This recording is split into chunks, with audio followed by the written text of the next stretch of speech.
Night draped the city in glass and neon. The rooftop restaurant glowed like a jewel above traffic and rain. Cutlery chimed.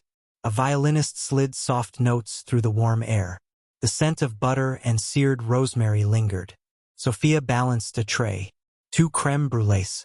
3 espressos. 1 trembling heart. At the corner table sat Robert Hale. Billionaire. CEO. Smile like polished steel. Beside him, Michael, the shadow that moved when he moved. Security. Silence in a black suit. Across from them, 2 Japanese investors in charcoal suits. Calm. Precise. A leather portfolio lay open like a map of another world.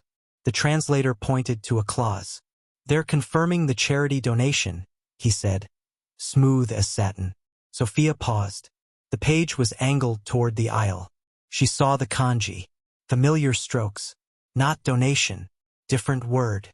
She felt heat rise up her neck. The violin paused. Wind brushed the terrace glass. For one beat, the room listened to its own breathing.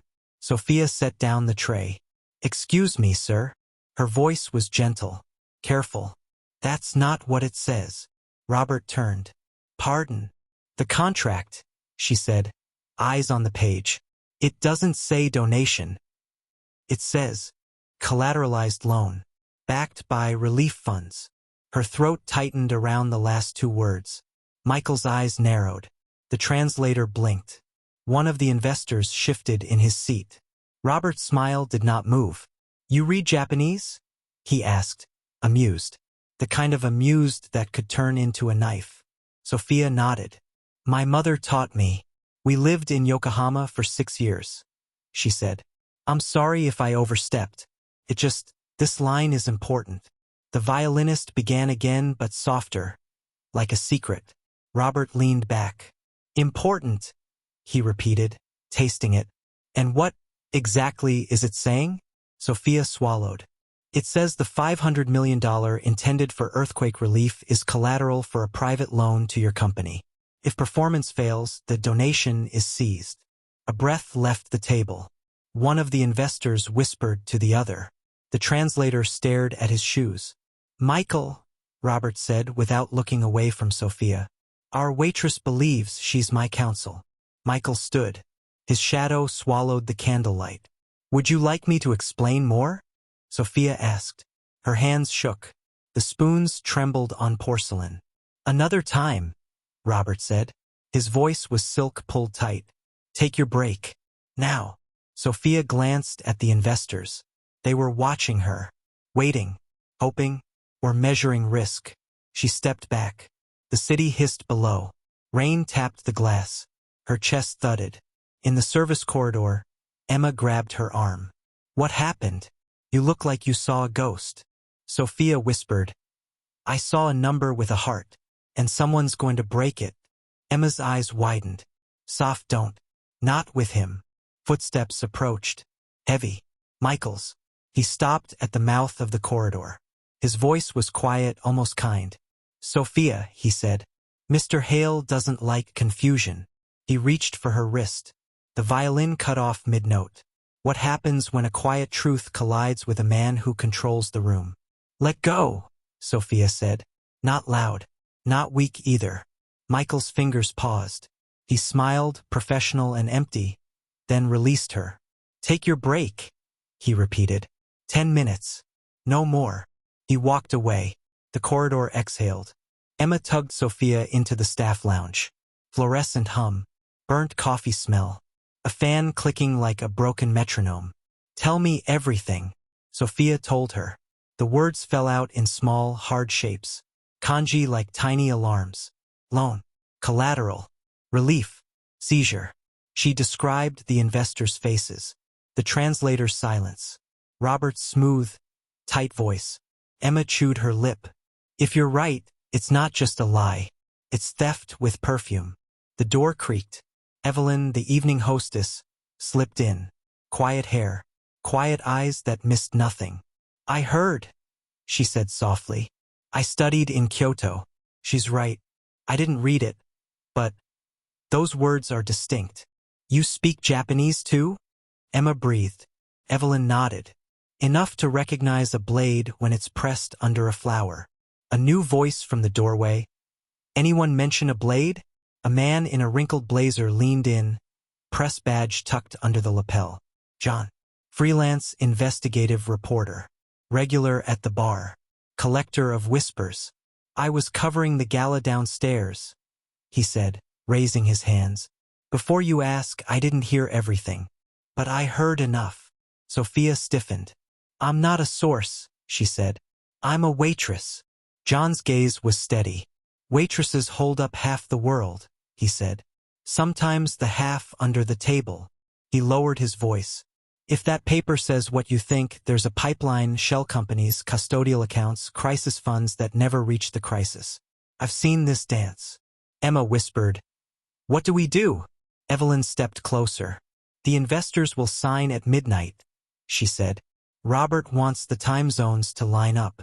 Tokyo, Karachi, New York. He's careful with clocks. Sophia pressed her palm to the vending machine. Cold metal steadied her. We need proof, she said.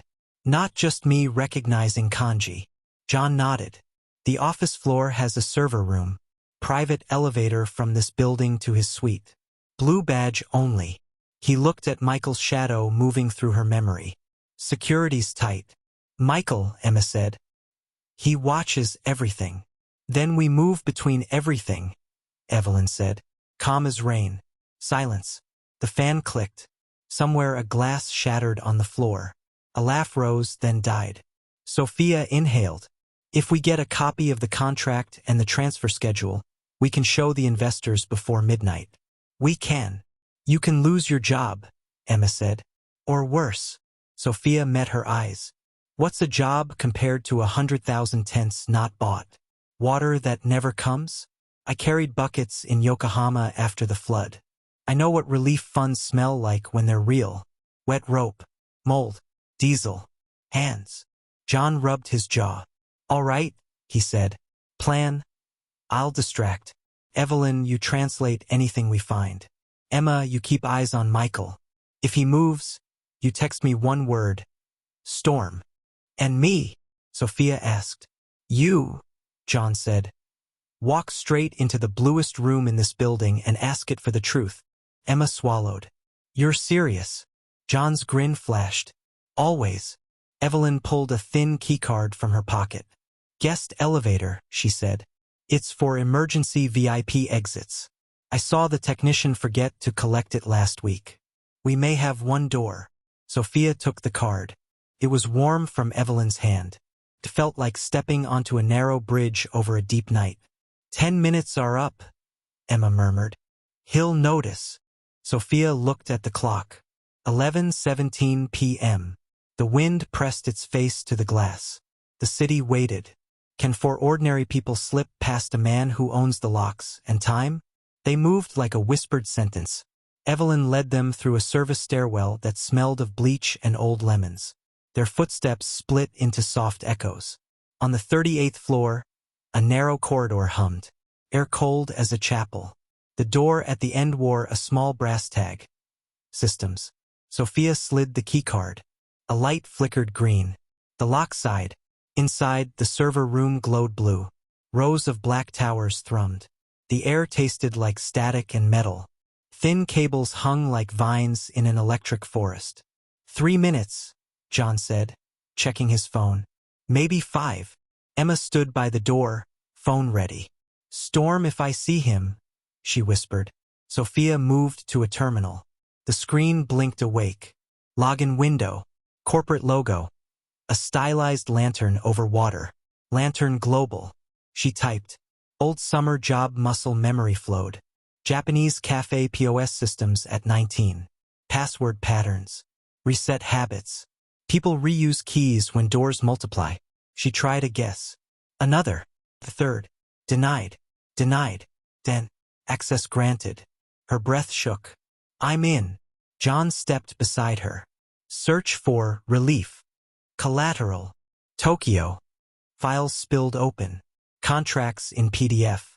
Emails in polite English and colder numbers. A folder called Project Solace. Subfolders. Kite River Limited.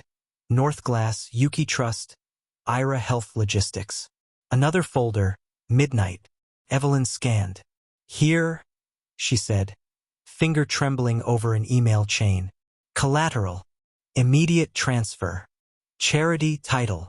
Sophia opened midnight. A spreadsheet bloomed. Dates, times, amounts. $500 million split into 5 tranches. Accounts in the Caymans. A bank in Zurich. Custodian in Tokyo. John's voice roughened. Good God. Sophia copied the files onto a drive John handed her. The progress bar crawled. A fat blue worm eating seconds. Ding. A text on Emma's phone lit the doorway. Her face drained. Storm, she breathed. He's on his way up. The progress bar inched. 61%. 72%. 84%. Footsteps. Not hurrying. Worse. The calm trot of a man who never needs to run. Sophia clicked faster, saving everything. Evelyn snapped photos with her phone, screens, file paths, timestamps. John grabbed a compact printer from a shelf. Why did a server room have a printer? And fed it the contract PDF. It coughed to life, quiet but not silent enough. 2 minutes, Emma whispered. Maybe less. The door handle rattled. Once, then stillness. A polite knock. Open, please, Michael's voice said, pleasant like customer service. No one moved. Open, he said again. The pleasantness evaporated. The progress bar reached 100%. The printer spit out the last page, warm and smelling of toner and ozone. John yanked the drive. Evelyn tucked the pages into her jacket. Sophia closed windows. Logged out. The blue towers kept breathing. The knock became a heavy fist. Now. Evelyn glanced at the back of the room. A maintenance hatch. Small.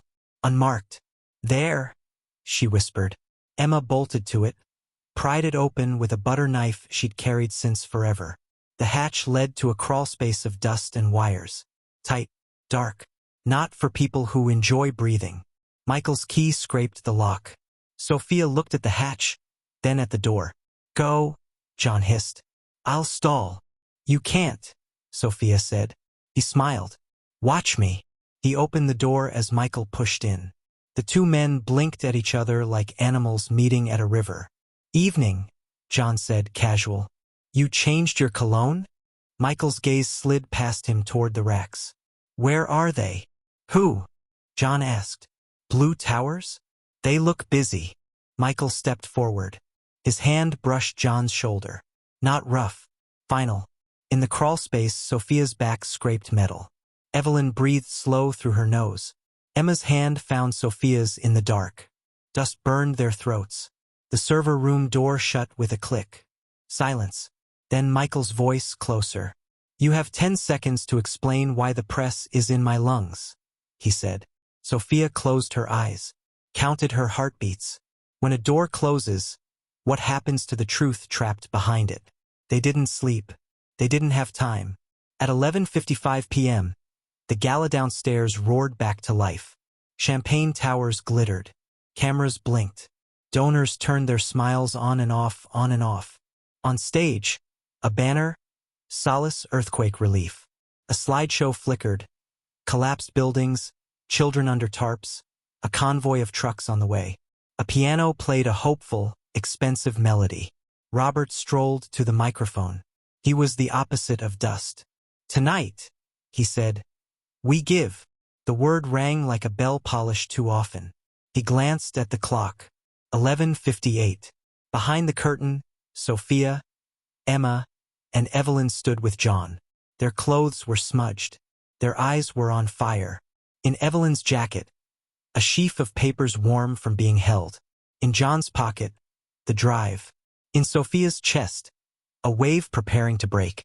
Michael scanned the room from the aisles. Calm. Hands folded. The kind of calm that made other people doubt their own eyes. Robert gestured toward a transparent donation box lit from beneath. 500 million, he said, letting the crowd inhale. We do not wait for tomorrow. We act tonight. Applause. Camera flashes like small lightning. Evelyn whispered, it's midnight. As the big clock above the bar clicked over, somewhere in Tokyo, Bankers pressed enter. John nodded to Sophia. Now, he said, if you wait, the transfer completes. Even if he's arrested later, the money disappears into legal fog. Sophia stepped onto the stage. Everything thinned, the air, the lights, the distance. She felt the soft give of the carpet. She heard the tiny scratch of the microphone in its stand. She smelled citrus from the centerpiece roses. Wait, she said. It wasn't loud, but it carried. It carried because it held something heavier than sound. Heads turned. Robert's smile froze for the first time that night. Our waitress returns, he said lightly. Do you bring more creme brulee? Sophia's voice was steady. No, I bring a translation. Murmurs. A ripple of delight. A live mistake. People loved live mistakes. She lifted the first page. This is your contract, she said. In Japanese. It doesn't say donation. It says collateralized loan. If your company misses targets, the relief fund is seized. It leaves the children in these photos with nothing but dust. Evelyn stepped to the second microphone. I will interpret for those who need it. Her Japanese flowed like a river through moonlight. Clear. Unapologetic. She repeated the words exactly. Not softer. Not meaner. Just true. The two investors in the front row stood. Their faces changed shape. One spoke sharply into a phone. The other stared at Robert with a new kind of stillness. Michael moved. Of course he did. But Emma moved too. She didn't fight him. She bumped him. The clumsiest, most intentional accident in history. A tray went down. Glass burst into stars. For a heartbeat, the aisle became a glittering sea. John raised his phone. Live, he mouthed. 1,000 eyes became 1,000,000. Robert's laugh cracked. This is absurd, he said. A staff member with a dictionary? If she thinks. Sophia didn't flinch. I don't think, she said. I read. She pressed the projector remote. The contract appeared on the screen. Kanji in black. English translations beside them. Highlighted lines. Dates. The word repeated like a drum. Evelyn read the clause out loud in Japanese. Then in English. The room listened. Even the glasses listened. Robert's mask slid. Just a fraction. But once a mask slides, everyone sees the sweat. He turned to the investors. Gentlemen, this is a misunderstanding. Our translator. The translator stood up from his seat near the stage. Pale. I was given a prepared summary, he said, voice shaking. I was told the legal nuance was settled. The crowd murmured deeper now. Not delight. Something heavier. Something like hunger for the thing under the thing. John's live stream counter ticked up. Comments poured like rain. Michael lifted his radio. Cut the feed, he said. But the room had become its own feed. Sirens wailed below. Not loud. Not performative. The kind that travel on purpose. Robert looked toward the exit. For the first time, his eyes flickered. Michael, he said quietly.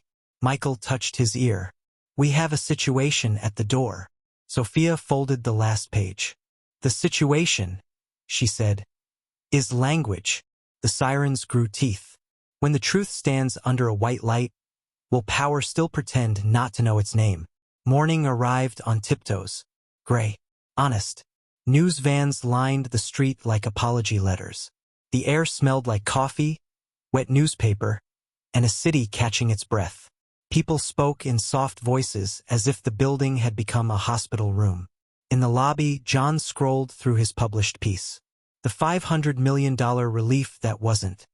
How a waitress read the world. Photos, the contract on the screen, the investors' faces, Robert under light, Michael in the aisle standing still for once. Emma brought paper cups. Black, like my humor, she said, handing one to Sophia. Evelyn sat beside them, eyes ringed with sleepless moons. She held a small charm between her fingers. I called my grandmother, she said. She said there is an old saying. Even a silent stone can split a stream if the water insists. Sophia smiled. Your grandmother just called me stubborn. She called you water, Evelyn answered. John's phone buzzed. For more confirmations, he said. Shell companies. Same pipeline. Same pattern. He glanced at Sophia. The Attorney General's office called your testimony essential. The investors halted the transfer at 12:01 a.m. They will cooperate. Sophia let herself breathe. It hurt like thawing. A hush fell. The building exhaled old air. Elevators rose and fell. Somewhere a cleaner hummed a lullaby. Robert's limousine pulled away behind a police convoy. Not fast. Not slow. Just the speed of consequence. Michael passed by with 2 officers. He looked at Sophia. For the first time, his expression carried something like respect. Or regret. Or both. You were right, he said simply. I knew pieces. I didn't know the shape.